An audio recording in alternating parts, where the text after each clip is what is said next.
அஸ்ஸலாமு அலைக்கும் guys, welcome back to my another vlog. எல்லோரும் எப்படி இருக்கீங்க? அல்ஹம்துலில்லாஹ் நான் ரொம்ப நல்லா இருக்கேன். இன்றைக்கி என்னோடய டே இன் மை லைஃப்பை தான் உங்களோட ஷேர் பண்ண போகிறேன். இது ஒரு சிம்பிளான டே vlog தான். உங்களுக்கு பிடிக்கும்னு நினைக்கிறேன். வாங்க இப்போ நம்ம வீடியோக்குள்ளே போய் பார்க்கலாம்.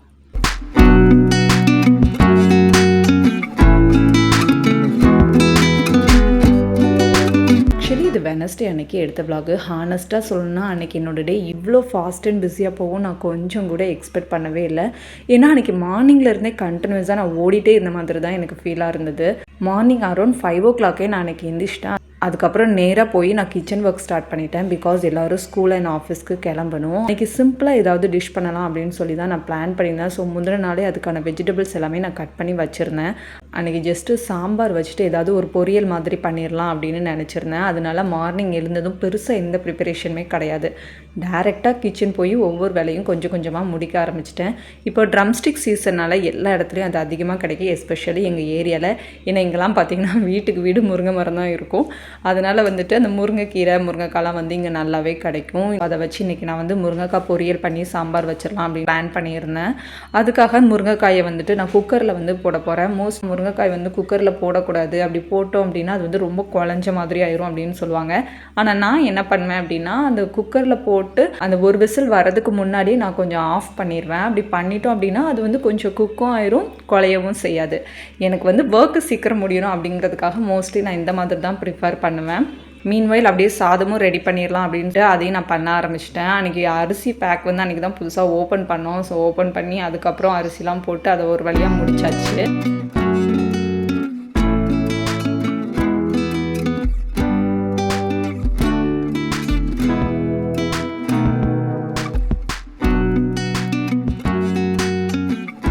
இப்படி என் வேலையெல்லாம் முடிக்கும் போதே எனக்கு டைம் வந்து 7 o'clock ஆக ஆரம்பிச்சிச்சு. சம்டைம்ஸ் நம்ம ஒரு டே எப்படி போகணும் அப்படின்னு சொல்லி பிளான் பண்ணியிருப்போம். இதை பண்ணணும் அதை பண்ணணும் நிறைய பிளான்லாம் இருக்கும். ஆனால் அந்த நாள் நம்ம பிளான் பண்ண மாதிரி போகாது. அப்படி நான் டிலே பண்ணிகிட்டே இருந்த ஒரு விஷயம் வந்து ஹேர் பேக் போடணும் அப்படிங்கிறது தான்.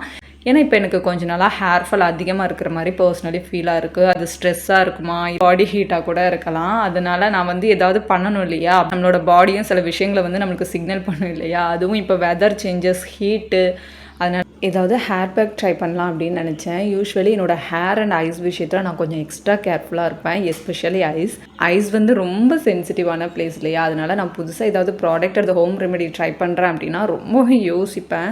சின்ன விஷயமா இருந்தாலும் ஏதாவது ப்ராப்ளம் ஆகிடுமோன்னு ஒரு குட்டி பயம் எப்போவுமே எனக்குள்ளே இருந்துகிட்டே இருக்கும். ஈவன் த்ரெட்டிங் பண்ணும்போது கூட எனக்கு பெயின் இல்லாமல் ரொம்ப ஜென்டலாக பண்ணணும்னு தான் நான் சொல்லுவேன். ஏன்னா என்னோடய ஸ்கின் அந்த லெவலுக்கு சென்சிட்டிவ். அதனால் எல்லாத்தையுமே நான் பார்த்து தான் பண்ணுவேன். சில பேர்லாம் பார்த்திங்கன்னா அப்படியே அவங்க ஃபேஸ் பேக்காக இருக்கட்டும், இல்லை அந்த டார்க் சர்க்கிள் அந்த மாதிரி ஏதாவது வந்துச்சுன்னா அதுக்கு பேக்காக இருக்கட்டும், அப்படியே எல்லாத்தையும் பார்த்துட்டு ஃபோனில் இல்லை ஏதாவது சர்ச் பண்ணி அப்படியே க்ரீம்ஸ்லாம் போட்டுருவாங்க. நான் வந்து அந்த மாதிரிலாம் போடவே மாட்டேன். ஏன்னா எனக்கு வந்து ரொம்ப பயமாக இருக்கும். பிகாஸ் என்னோடய ஸ்கின் வந்து அந்த லெவலுக்கு ரொம்ப சென்சிட்டிவ். அதனால் நான் அப்படியே ஏதாவது பண்ணாலுமே ஹோம் ரெமெடிஸ் தான் நான் ட்ரை பண்ணுவேன். மோஸ்ட்லி எனக்கு ஹேர் ஃபால் ஆகிற மாதிரி ஃபீல் இருந்துச்சு அப்படின்னா நான் எக் தான் யூஸ் பண்ணுவேன். எக் யோக்கை நல்லா பீட் பண்ணிவிட்டு அதுக்கப்புறம் ஹேர் ஃபுல்லாக ஒரு பேக் மாதிரி அப்ளை பண்ணி வாஷ் பண்ணிடுவேன். வேறு எதுவுமே நான் வந்து போடவே மாட்டேன். நம்ம ஒவ்வொருத்தவங்களுக்கும் நம்மளோட ஹேர் டென்சிட்டி ஒரு சர்டைன் லெவலில் இருக்கும் இல்லையா. அப்போ ஹேர் ஃபால் கொஞ்சம் அதிகமாக தெரிய ஆரம்பிச்சிச்சு அப்படின்னா நம்ம இம்மிடியேட்டாக என்ன பண்ணுவோம், ஏதாவது ஒரு ஷாம்பு சேஞ்ச் பண்ணுவோம், ஆயில் சேஞ்ச் பண்ணுவோம், ஏதாவது நிறைய ப்ராடக்ட்டை வந்து ட்ரை பண்ணுவோம். நான் அந்த விஷயத்தில் வந்து கொஞ்சம் டிஃப்ரெண்ட். யார் என்ன சொன்னாலும் எனக்கு ஒரு விஷயம் சேஃபாக இருக்குன்னு ஃபீல் ஆனால் தான் அதை நான் ட்ரையே பண்ணுவேன். என்னோடய ஹேரை வந்து நான் தேவையில்லாமல் எக்ஸ்பெரிமெண்ட் பண்ணி சாக்ரிஃபைஸ் பண்ணக்கூடாதுன்னு நினைப்பேன். இந்த விஷயத்தில் நான் கொஞ்சம் ஸ்ட்ரிக்ட் தான். எனக்கு பர்சனலி ஏதாவது ஒரு ரெமெடி ஒர்க் ஆகுது அப்படின்னா அது எனக்கு கம்ஃபர்டபுளாக இருக்குது அப்படின்னா அதை நான் கண்டினியூ பண்ணுவேன். இந்த தடவை வந்துட்டு ஓகே நம்ம மருதாணி அப்ளை பண்ணலாம் அப்படின்னு பார்த்தா அந்த மருதாணி இலை வந்து எனக்கு கிடைக்கவே இல்லை. இது ரொம்ப கிடைக்காம கிடைச்சது அப்படின்னு தான் நான் சொல்லுவேன். மருதாணி இலையை வந்து நல்லா வாஷ் பண்ணிவிட்டு அப்படியே வந்து நல்லா கிரைண்ட் பண்ணி ஒரு பேஸ்ட் மாதிரி ஆக்கி அதை என்னோட ஹேர் ரூட்டில் வந்து ஒரு ஹேர் பேக் மாதிரி போட போகிறேன். அதுக்காக தான் இப்போ நான் இதை ரெடி பண்ணி வச்சுருக்கேன். இதை நான் அப்ளை பண்ணிவிட்டு ஃப்ரெஷ்ஷப் ஆகிட்டு தென் நான் கொஞ்சம் வெளியில் போக வேண்டியது இருக்குது. ஆக்சுவலி இப்போலாம் என்ன நான் கேர் பண்ணுறது கொஞ்சம் குறைஞ்சிட்டே வர மாதிரி ஃபீல் ஆகுது. டெய்லி எந்திக்கிறோம், சாப்பிட்றோம், வீட்டில் வேலை பார்க்குறோம், அகெயின் டெய்லி எந்திக்கிறோம், சாப்பிட்றோம், வேலை பார்க்குறோம், தூங்குறோம். இப்படியே வந்து ஒரு ரொட்டீனாக தான் போயிட்டுருக்கே தவிர நமக்குன்னு கொஞ்சம் டைம் எடுத்துக்கணும் அப்படின்னு நம்ம நினைக்கும் போது அதில் வந்து ஏதாவது ஒரு ஆல்டர்னேட்டிவ் ஒர்க்ஸ் வந்துடுது. இது பண்ணிவிட்டு அது பண்ணலாம், இது பண்ணிவிட்டு அதை பண்ணலாம் அப்படின்னு சொல்லிட்டு கடைசியில் அந்த நமக்கு செல்ஃப் கேர் அப்படிங்கிற அந்த பண்ணுறது வந்து அப்படியே ஸ்கிப் ஆகிடும். திரும்ப கொஞ்சமாவது நம்ம கவனிக்க ஆரம்பிக்கணும். அதனால் இந்த ஹேர் பேக் போடணும் என்ன நினச்சாலும் இன்றைக்கி ஹேர் பேக் போட்டே ஆகணும் அப்படின்னு நான் டிசைட் பண்ணிட்டேன். ஹேர் பேக்லாம் போட்டு ஃப்ரெஷ்அப் ஆகி முடிச்சுட்டு அதுக்கப்புறம் இன்றைக்கி ஹாஸ்பிட்டலுக்கு வேறு போக வேண்டியது இருந்தது. அதனால் இந்த வேலை எல்லாமே இன்றைக்கி வந்து நான் கொஞ்சம் இயர்லியராகவே பண்ணி முடிச்சுட்டேன். ஹாஸ்பிட்டல் விசிட் வந்து ஒரு எமர்ஜென்சிக்காக நாங்கள் போக வேண்டியதாகிடுச்சு. யூஸ்வலி ஹாஸ்பிட்டல் போகும்போது டோக்கன் போட்டுட்டு வெயிட் பண்ணிவிட்டு பார்க்கணுன்னா சம்டைம்ஸ் ஒரு 1 or 2 hours கூட ஆகிடும். அதனால் இந்த தடவை டோக்கன் போடாமல் நாங்கள் வந்து போயிட்டோம்.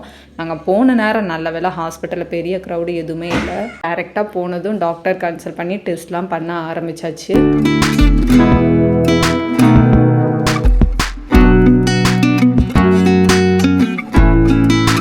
நான் வந்து வெளியில் வெயிட் பண்ணிகிட்டு இருந்தேன். ஆக்சுவலி ஹாஸ்பிட்டலுக்குள்ளே போனாலே சம்டைம்ஸ் சில ஹாஸ்பிட்டல் வந்து மெடிசன் ஸ்மெல் வரும் பார்த்திங்களா, அது எனக்கு சுத்தமாக பிடிக்காது. இதுக்கு முன்னாடி நான் ஒரு 2-3 டைம்ஸ் இங்கே நான் வந்திருக்கேன். பட் அந்த லெவலுக்கு இல்லை. இந்த டைம் வந்து எனக்கு ரொம்ப ஸ்ட்ராங்காக இருக்கிற மாதிரி இருந்தது. அதனால் எனக்கு உள்ளே இருக்க முடியல. ஸோ நான் வெளியில் வெயிட் பண்ணிகிட்டு இருந்தேன். அதுக்குள்ளே டெஸ்ட் எல்லாம் முடிச்சுட்டே வந்துட்டாங்க. அதுக்கப்புறம் நாங்களும் வீட்டுக்கு கிளம்பிட்டோம். நாங்கள் ஹாஸ்பிட்டலுக்கு வீட்டிலேருந்து கிளம்பும் போதே ஒரு 3 o'clock அந்த மாதிரி டைமில் தான் இருக்கும். ஆனால் 5 o'clockலாம் ரிட்டர்ன் வந்துட்டோம். அதுக்குள்ளே எல்லாமே முடிஞ்சிருச்சு. வர வழியில் அங்கே ஒரு டீ ஷாப் இருந்தது. டீ ஷாப்பில் நின்று ஒரு டீ குடிச்சிட்டு இருந்தோம். இது வந்து ரொம்ப நாள் கழித்து இந்த மாதிரி ஒரு எக்ஸ்பீரியன்ஸ் எனக்கு வந்து ஃபீல் பண்ணுற மாதிரி இருந்தது.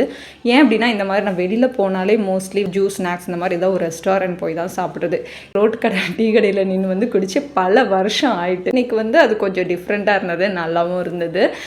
அதுக்கப்புறம் வீட்டில் கிட்ஸ்லாம் இருக்கிறாங்க. நம்ம வெளியில் போனோம் அப்படின்னாலே அவங்களுக்கு வந்து நம்ம ஏதாவது வாங்கிட்டு வரணும் அப்படிங்கிற ஒரு எக்ஸ்பெக்டேஷனோடு தான் இருப்பாங்க. அதனால் ஒரு ரெஸ்டாரண்ட் போய் அங்கே அவங்களுக்கு தேவையான கேக்கு, பேக்கரி ஐட்டம்ஸ் அந்த மாதிரிலாம் வாங்கிட்டு நாங்களும் அங்கே இருந்து எஜ்ஜுக்குட்டி கூட்டிகிட்டு போயிருந்தேன். ஸோ அங்கே இருந்து அவனுக்கு கொஞ்சம் ஸ்நாக்ஸ்லாம் வாங்கி கொடுத்துட்டு நாங்கள் டேரெக்டாக வீட்டுக்கு வந்துட்டோம். இதான் கைஸ் அன்றைக்கி என்னோடய டே போச்சு. மார்னிங் ஒரு நார்மல் டே மாதிரி ஸ்டார்ட் ஆகி முடிக்கும் போது எவ்வளோ பிஸியாக போச்சு அப்படிங்கிறது அந்த எண்ட் ஆஃப் த டேயில் தான் எனக்கு தெரிஞ்சுது.